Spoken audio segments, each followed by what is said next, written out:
When I refused to let my husband's sister borrow my car, she spread a lie that I had hit her child. Furious, my husband snapped, "Just apologize to keep the peace." Instead, I called someone. The next morning, she opened her door and nearly fainted when she saw who was standing there. I'm 41, living in Charlotte, North Carolina. Married to my husband Mark for going on 9 years. No kids, just me and him. We both work full-time and for the most part, things are okay. But the one constant problem in our marriage? His sister, Becca. Becca is the kind of person who thinks everyone owes her something. She's always asking for favors, and she never gives anything back. She borrows stuff and either breaks it or loses it, and somehow it's never her fault. She doesn't say thank you.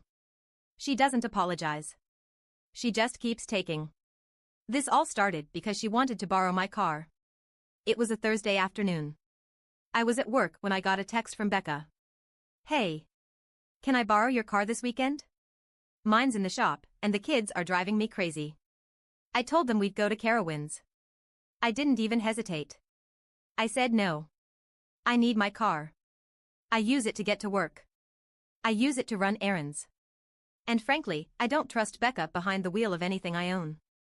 The last time I lent her something, it was my lawnmower, and she returned it with a cracked blade and no explanation.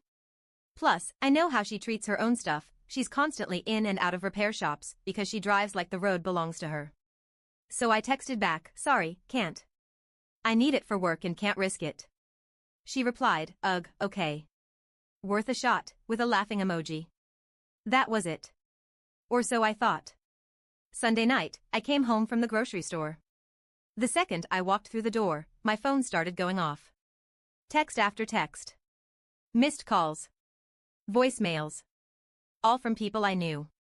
Friends. Neighbors. Even a couple of people I barely talked to. "Hey, is everything okay with Becca's kid? Did something happen in your driveway? I can't believe she's being so calm about it."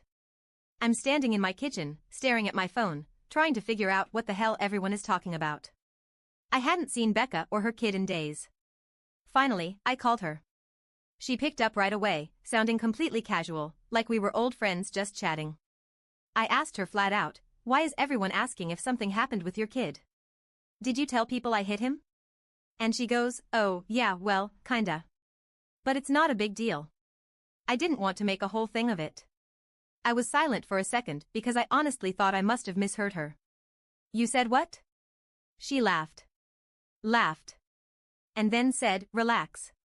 I just mentioned you kinda bumped him with your car the other day. He's fine. Just a little bruise." I wasn't going to say anything, but people asked why he wasn't feeling good today. Let me repeat, I had not seen this child in over a week. I hadn't even left my house the same time as her family in days. But there she was, telling people I'd hit her kid with my car. I told her she needed to clear that up immediately. She just kept brushing me off. "It's not that serious. Don't make it a whole thing." I hung up and told my husband what was going on. Mark was sitting on the couch, halfway watching a football game and halfway scrolling on his phone. I explained everything. I showed him the texts. I told him exactly what Becca said. He looked at me, shrugged, and said, "Just apologize. You know how she is. Let's just keep the peace." I stared at him for a good 30 seconds, waiting for him to realize how insane he sounded. Apologize? For something I didn't do? For an accident that never happened? For a lie she made up and told half the neighborhood? Absolutely not, I said. "Babe, come on," he said. "It's Becca. She's not gonna change. Just say sorry and let her have this one. Let her have this one." That's when I knew I needed to handle this myself. Because if I left it alone, Becca would do what she always does, keep lying, keep stirring up drama, and keep getting away with it. So I made a call. I have a friend named Jenna who works for Child Protective Services. We've been friends since high school, and I trust her more than just about anyone. I didn't call her as a friend, though. I called her as someone who deals with real cases of child abuse and neglect every single day. I asked her a very simple question: if someone is telling people their kid was hit by a car but never reported it, and the kid isn't being checked out, is that something CPS looks into? She didn't even hesitate. Yes. Absolutely. Who's the kid? I told her everything. The fake story. The texts. The fact that I hadn't even been near them. The way Becca was using this lie to make me look like some careless driver who hurt her kid and didn't even apologize. Jenna said, "Okay. I'm opening a welfare check first thing in the morning." That's when I knew things were about to get real. At 9 a.m. on the dot, Becca got a visit. She wasn't expecting it. She thought this was just another little story she could tell to get some sympathy and maybe make me look bad in the process. But CPS doesn't mess around. They showed up at her door with a police officer. They asked to see her son. They asked her to explain the accident she told people about. They took notes. They took photos. They checked her house. They asked why she hadn't taken him to the hospital if he was hurt. They asked why she hadn't filed a report. They asked why no one else had witnessed anything. And Becca? Becca completely fell apart. A neighbor who lives across the street told me the whole scene. Said Becca answered the door in her robe, hair a mess, cup of coffee in hand, looking like she'd just rolled out of bed. 20 minutes later, she was red-faced, stammering, and couldn't get her story straight. And the best part? Her kid was completely fine. Not a mark on him. No bruise. No scratch. Nothing. The officer took her statement. CPS documented everything. And Becca got hit with a citation for making a false report. But that wasn't even the most satisfying part. Because once people in the neighborhood found out CPS had been called to check on Becca's kid, the stories started pouring out. Turns out, this wasn't the first lie Becca had told. Not even close. By noon that same day, my phone started lighting up again. But this time? The messages were different. Why are the police at Becca's house? I just saw CPS there. Is everything okay? Did something happen with her kid for real? It didn't take long before the whole block knew what went down. You don't get a welfare check from CPS with a police escort without people noticing. Charlotte might be a big city, but neighborhoods? Neighborhoods are small. People talk. And Becca's story started cracking. Because now, people who heard her version of events, the one where I clipped her son with my car and then coldly drove off without checking on him, were realizing none of it added up. One neighbor, Greg, who lived 2 doors down, texted me this, "Funny how she said you hit him Friday, but we saw you leave before noon and you weren't back until after dark." Exactly. Because I was at work. Like I always am on Fridays. But here's where things took a turn I didn't see coming. Turns out, Becca's lie about me wasn't some random one-off. No. This woman had been building a little web of stories for months. Maybe years. And people were finally starting to connect the dots. One neighbor, Diane, came straight to my door. She didn't even knock, just stood there waiting for me to answer. "I don't know if you know this," she said, "but last month Becca told me you were stealing packages off porches." I blinked at her. "Excuse me?" "Yeah," Diane said. "She told me to keep an eye out because you'd been having money trouble and were taking deliveries." I stood there, stunned. I hadn't heard a word of that before. Then another text came in. From a different neighbor, Katie. "Did Becca ever tell you that you poisoned her cat?" Because she told me that too. At this point, I didn't know whether to laugh or scream. This woman had been smearing me up and down the street for who knows how long, and I'd been totally unaware. I thought she was just mildly annoying. But no. Becca was on a whole campaign. And apparently, she wasn't as subtle as she thought. What made this even worse was Mark. After the CPS visit, he was quiet. Almost too quiet. He didn't say anything for hours, just sat in the living room on his phone, scrolling and scrolling. Finally, I asked him, "So? Still think I should apologize?" He didn't even look up. Just said, "I didn't think she'd take it this far." That's when I realized something important. Mark knew Becca was like this. He'd just been hoping if we ignored it, she'd get bored and move on. But she didn't. She kept pushing, testing, seeing how much she could get away with. And Mark had been letting her. That night, I found him texting her. I couldn't see the whole conversation, but I caught enough over his shoulder to realize he was telling her to just clear things up and stop making stuff worse. I couldn't believe it. I asked him flat out, "Why are you protecting her?" And all he said was, "She's my sister." That's when I decided I wasn't finished yet. Here's the part that no one saw coming.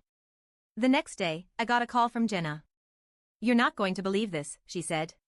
Apparently, during the CPS visit, Becca had made some offhand comment about how the bruise isn't even that bad anymore, even though her kid didn't have a single mark on him. And CPS? They don't play with that. So they pulled school records. Medical records. Just to double-check. And guess what they found? There had been 3 other times in the past year when Becca had taken her kid to urgent care for accidental injuries. All small stuff. A sprained wrist. A cut on his forehead. A bruise on his ribs. And every single time, the story was shaky. One of the reports even mentioned the nurse felt concerned about how vague Becca was being. Which meant Becca wasn't just lying about me. She might have been making up stuff about her own kid. Or worse. I didn't even know what to do with that information. Jenna told me CPS was opening a deeper investigation, and it wasn't just about some fake driveway incident anymore. Now they were digging into Becca herself. And the thing is? Becca had no idea I knew. She was still posting on Facebook like nothing happened, dropping passive-aggressive comments about fake friends and jealous people trying to ruin her life. Meanwhile, I was just sitting back, letting the professionals handle it. But the neighborhood wasn't staying quiet. That week, 3 different neighbors came forward with their own stories about Becca. Greg said she accused his wife of scratching her car. Katie said Becca told her someone had been sneaking into her backyard and she thought it was me. Diane said Becca tried to borrow her car once too, and when she said no, Becca stopped talking to her for months. It was like everyone had just been waiting for someone to say out loud what we were all thinking: Becca is a problem. And now that CPS was involved, and now that the cops had been at her door, no one was afraid to speak up anymore. I heard through the grapevine that Becca was shocked people weren't taking her side. She thought everyone would rally around her, but instead, people started pulling away. They stopped inviting her places. They stopped answering her calls. They stopped believing her stories. And Mark? He started getting quiet whenever I brought her up. Like he knew the truth but didn't want to admit it out loud. But the thing is, I wasn't finished. Not yet. I had an idea. Something bigger. Something that would make sure Becca couldn't just crawl out of this and start all over again somewhere else. Because I found out something about her lease agreement and her landlord. And once I put 2 and 2 together, I realized I had the perfect next step. But I'll save that part for later. Want me to keep going? So at this point, Becca was on thin ice. The CPS visit rattled her. Word had spread through the neighborhood. People were backing off. She wasn't getting invited to the usual backyard cookouts or the group chats about block parties anymore. But Becca? She's not the type to just take the L and move on. No. Instead, she doubled down. 3 days after the CPS visit, I woke up to another wave of texts, this time from Mark's family. His mom. His aunt. Even his cousin from Asheville who I barely know. All of them blowing up my phone, asking the same thing. What's going on with Becca? Why did you call CPS on her? She said you're trying to get her kid taken away. And just like that, Becca had changed the narrative. Now she was telling family that I had called CPS out of spite. That I was jealous of her being a mom. That I was trying to ruin her life because I don't have kids of my own. I was speechless. This woman went from lying about me hitting her kid to telling the entire family that I was out here running some kind of personal vendetta to have her child removed from her home. And Mark? Once again, useless. I mean, I get why she'd be upset, he said. I swear I thought I was being punked. You get why she'd be upset. She's dragging my name through the dirt with your entire family. She's lying again. Are you seriously defending her? He didn't answer. At that moment, I realized my husband might love me, but when it came to Becca, he was spineless. The next twist hit me like a brick. That Friday, I came home from work to find a note taped to our front door. It was folded over, and all it said on the outside was, "Thought you should know." Inside was a printout. Not handwritten. A full printout of a long, nasty Facebook post from a private neighborhood group I wasn't even part of. Guess who wrote it? Becca. She had posted this long rant accusing me of harassment. She said I had been spying on her family, calling authorities with false reports, and turning the neighborhood against her out of bitterness. She even claimed I'd been stalking her son. I felt sick. I read the whole thing 3 times to make sure I wasn't imagining it. She named me directly. Tagged me. Told everyone she was seeking legal advice and considering a restraining order. It was beyond anything I thought she was capable of. But here's the thing, Becca thought she was clever. She thought posting that in a private group would protect her. Like the rest of the neighborhood wouldn't tell me. Like people were still on her side. But she was wrong. The note? Someone from that group printed it out and left it on my door anonymously. No name, no return address. Just that simple message, thought you should know. And once I had that evidence, my next step became crystal clear. Now, here's where things really get interesting. Remember how I mentioned her landlord? Well, after all this, I finally decided to dig into her living situation.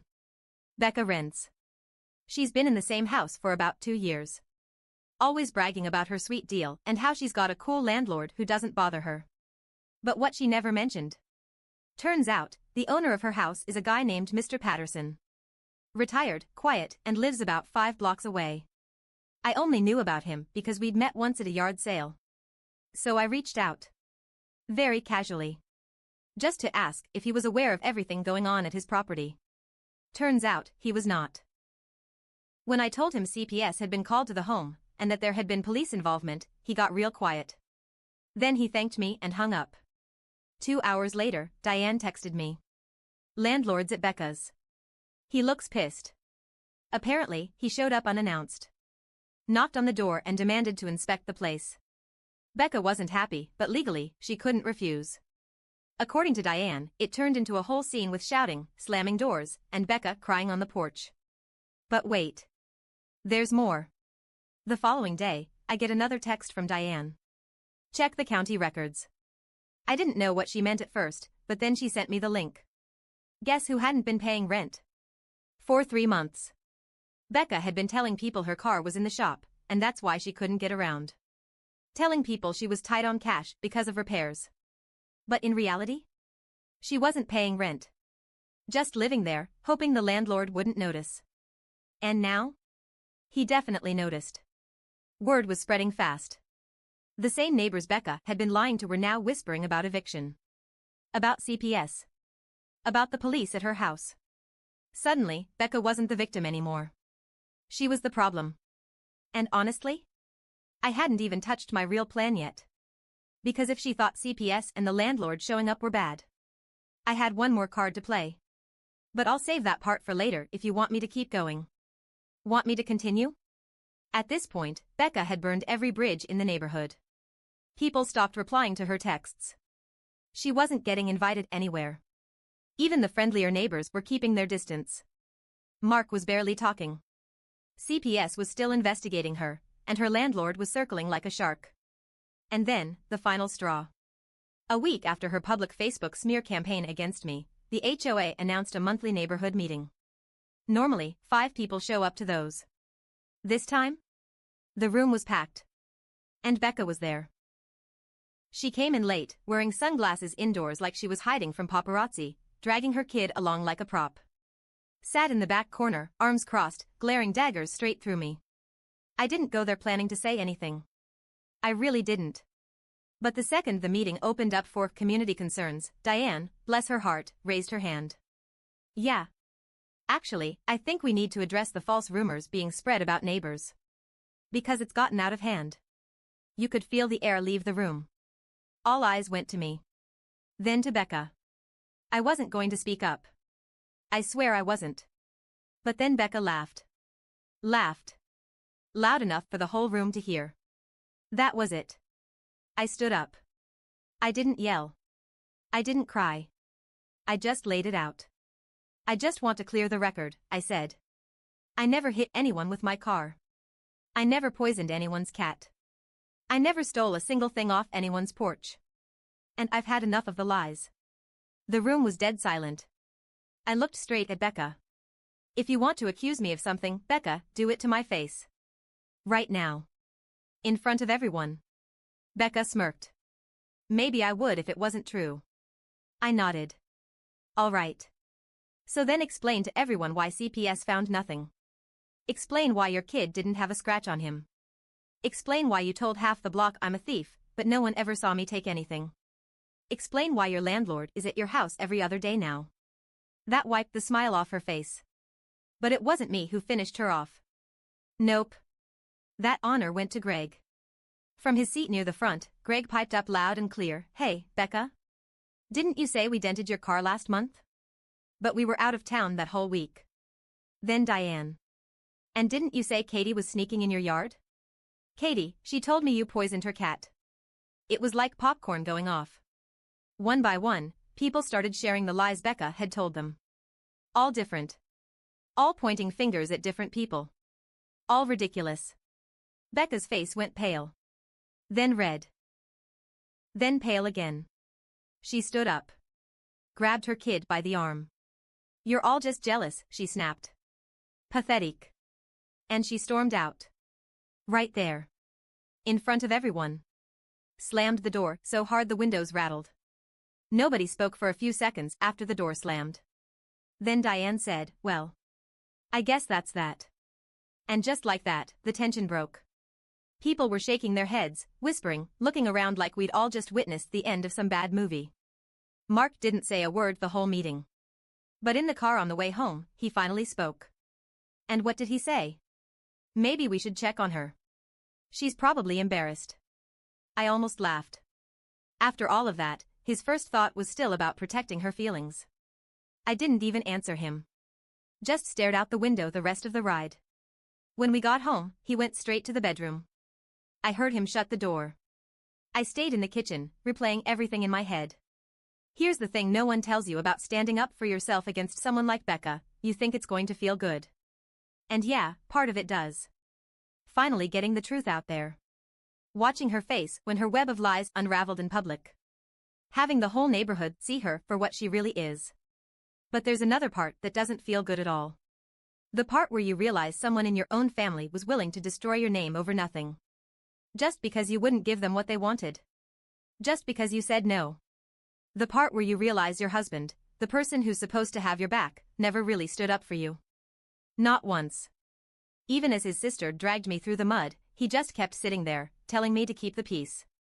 And the worst part? I don't even think Becca thinks she did anything wrong.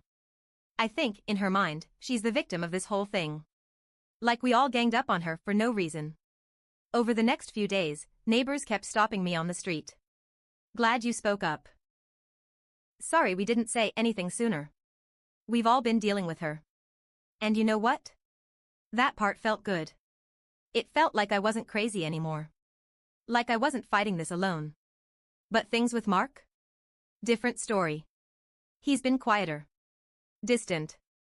I think maybe it finally hit him that Becca's behavior is more than just how she is. And me?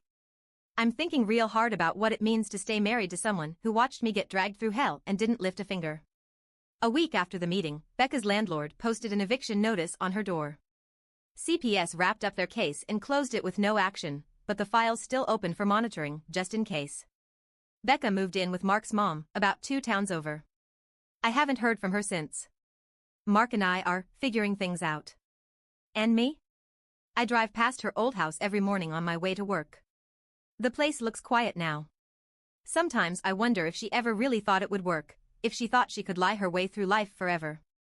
But the thing about liars? They always get caught. Sooner or later. And when they do, all you have to do is stand up and tell the truth. The rest takes care of itself.